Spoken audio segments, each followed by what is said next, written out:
The New York Giants might get everything fans have been wanting. Let's talk about it. My name is Paul. This is Big Apple Sports. If this is your first time tuning in, thank you very much. Please just take a quick second, like and subscribe. Does me a huge solid, and I'm talking Giants and Knicks all season long, keeping you up to date on all the coaching moves, draft moves, everything. So don't miss out on that. Like and subscribe. Also, comment below, who do you want to be the next head coach of the New York Football Giants? I think most of us are Team Harbaugh at this point. So if you want Harbaugh, let me know what coordinators you'd like with him.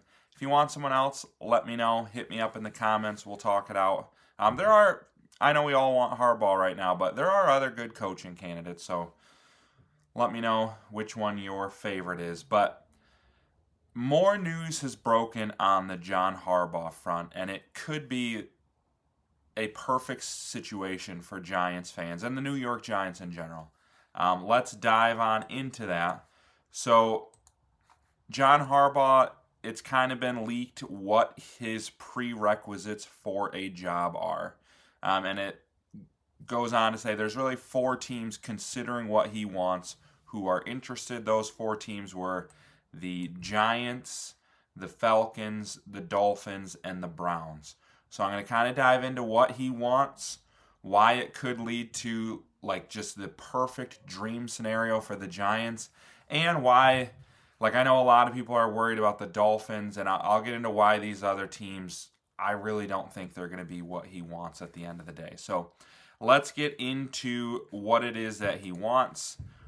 Tony Grossi, I think he works for ESPN Cleveland, announced on his radio show, here are Harbaugh's demands. He wants $20 million per year, a $10 million staff budget, total authority over the roster, and would like to select his own GM. So those are some wild demands. And, just because somebody wants something, that doesn't mean a team's going to offer them. And it's a lot. But I do think if a team were able to get him all that, like $10 million for a staff means not only do you have like one of the best head coaches of all time, you also will be able to build an incredible staff around him. I don't think any team is going to have a problem meeting his salary requirements. And I know some people are worried like, hey, in Miami they don't have state income tax. In New York they have one of the highest. Like if he wants money, that's not great for him. But I'm really not worried about that. Like, of course, he's going to want to be paid what he's worth. He's one of the best coaches in the NFL. He's going to want to get paid what he's worth. But I don't think at the end of the day his motivation is money. His motivation is winning and being one of the best coaches of all time and getting another ring in another place. And he's going to go to the situation where he can do that the best. Like, yeah, if he gets $20 million from the Giants, it's going to be a lot less money than $20 million from the Dolphins. But like I said, I don't see him as a guy who he wants to get paid what he's worth, but that's not going to be his deciding factor. But then the dream scenario I'm talking about is he wants his own GM. And I know so many Giants fans I can't believe we're keeping Joe Schoen. John Harbaugh might not want to work for Joe Schoen. They're actually Logan Ryan appeared on the Kay Adams show, and he came out and said he doesn't think Harbaugh would coach the Giants if Joe Schoen is involved.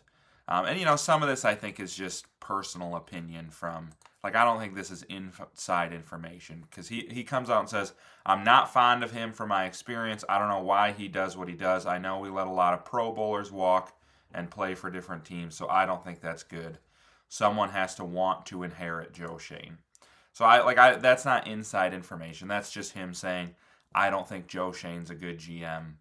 And the whole letting Barkley and Daniel Jones and others walk is a debate for a different time. But at the end of the day, we could see a situation similar to what happened with the Jaguars last year. And this is our dream scenario as Giants fans, because I know there's a few Joe Schoen supporters, and I think people, I'm in the camp of, at the end of the day, you're judged on wins and losses, and this team is losing. I think he's done good things, and I think he's a better GM than people give him credit for. But I am team, like, at the end of the day, you are judged on wins and losses, and this team is losing consistently. Um, but last year, in the offseason, the Jags had a similar situation. Everyone, like all their fans, like, why is Trent Baalke coming back? He's a terrible GM. And then they really wanted Liam Cohen. They interviewed him, and Liam Cohen was just like, I don't I don't want to coach if Trent Baalke's still there. Like, I don't want a lame duck GM. I don't like the moves he's made. I don't think this is a good fit for me. And when you have a top end head coaching candidate, that carries a lot of weight. And the Jags ended up firing their general manager so they could bring in Liam Cohen. And now, I mean, you see, like, they're in the playoffs looking like a team that really could make some noise there.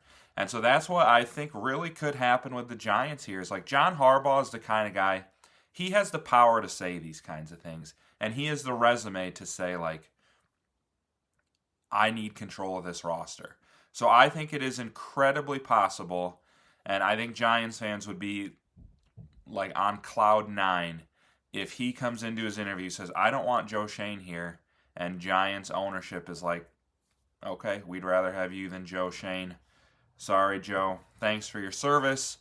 Let us know, John, who you want as your GM. Here's your $20 million. Here's your staff budget. Come on down. And I also said I was going to talk about why some of these other teams I don't think are going to be a great fit. And the Dolphins, actually, that's the team a lot of people are like, okay, the report was 6 teams called Harbaugh the day, or 7 teams called Harbaugh the day he was fired. There were 6 openings besides the Ravens opening. Next day, the Dolphins fire their coach. Did they call Harbaugh before they even fired Mike McDaniel? Gauge some interest, fire Mike McDaniel. Now they're the front runners. They got the no state tax. They have a super rich owner who's not afraid to throw money around. But they just hired a new GM. And not only did they hire a new GM, they interviewed like a Harbaugh guy. Chad Alexander, assistant GM for the Los Angeles Chargers, works with John's brother Jim, has worked with John before. Everyone was like, oh, the Dolphins are probably going to hire him. That's Harbaugh's guy. They're getting Harbaugh. But they didn't hire him. They went with somebody else who has no ties to Harbaugh. And that's not to say he couldn't still bring him there. But it's like when Harbaugh's demands are, I want to pick my GM, and the Dolphins go out and like pass on the GM that he's connected with and get a guy before they go after Harbaugh. Like, that makes it seem like it almost kind of like withdraws them from the Harbaugh sweepstakes. And now, like I said, I don't think they're totally withdrawn, but the Dolphins were one of the biggest threats, and this is a huge knock against their resume. To me, the biggest threat in terms of like a team that's willing to meet all of Harbaugh's demands is the Browns. Like, they've shown before, I mean, they sold the farm for Deshaun Watson while he had 30 civil suits against him and hadn't played in 2 years. They gave him the richest guaranteed contract we've ever seen. They gave multiple first-round picks. Like, they went all in on a guy who looked like he was heading to prison.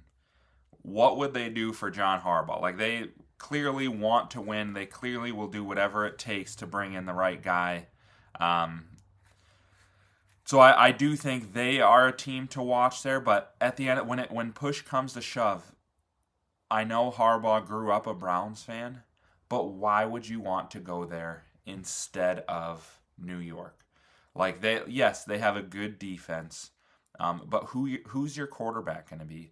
Like, would you rather have Jackson Dart, who finished top 20 in QBR as a rookie, without his top receiver, without his top running back, not even getting to be like the starter in training camp and get all those reps? He was just tossed into it mid-season, and still played great football, was right there next to, like, if you look at the QBR rankings, he's right below Caleb Williams and Jared Goff and above, like, Jalen Hurts and stuff. Like, he had a very good season. Shedeur Sanders, I'm not going to dog on the guy, not a great situation. I think he could end up being good. This isn't like a Shedeur Sanders hate video, but at the end of the day, he finished dead last in QBR among like players who had enough snaps. So like, who are you going to want to play for? Or who are you going to want to coach? Jackson Dart or Shador? And then like you look at like these draft, like the top draft picks, like Cleveland's low enough, they're not going to get a star QB in this draft. Fernando Mendoza, gosh, absolute dog. He's going number one, no doubt about it. Dante Moore is probably going number two. I mean, there's rumors of Ty Simpson potentially being a first round pick. I think he could be, but Arizona needs a QB too. Like, if a third quarterback ends up standing out, he's going to the Cardinals. The Browns are not going to get their choice of quarterback here, and so it's just Harbaugh's. To me, it's an easy decision. I know I'm biased. I'm a Giants fan, but like to me, why would like the Giants have everything you would want to build your franchise around? They have their QB. They have edge rushers. They have a left tackle. They have a star wide receiver. Like they have everything you would want to build your franchise around, and the Browns just don't. That's just the fact of the matter. And then same thing with the Falcons. They're another team. I think they'll throw the money at him. They'll do whatever. Maybe they'll even promise him control. But like, do you believe in Penix, who has had like 3 season-ending injuries in his last 5 years? And it's not like he's been incredible even when he's played. They don't even have their own first-round pick this year. That's going to the Rams. Kirk Cousins, they owe a lot of money to. Like, that's not a good situation either. The Giants are the best situation.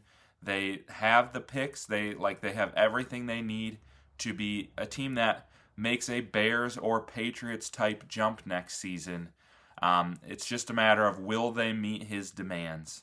And that's where, like I said, a dream scenario could be opening up for Giants fans here, where they want to meet his demands, and the Giants not only get John Harbaugh, but they lose Joe Schoen, which I think we would all be on cloud 9 with that. So you guys, give me your thoughts on all of that, and then don't forget, please just like and subscribe on your way out.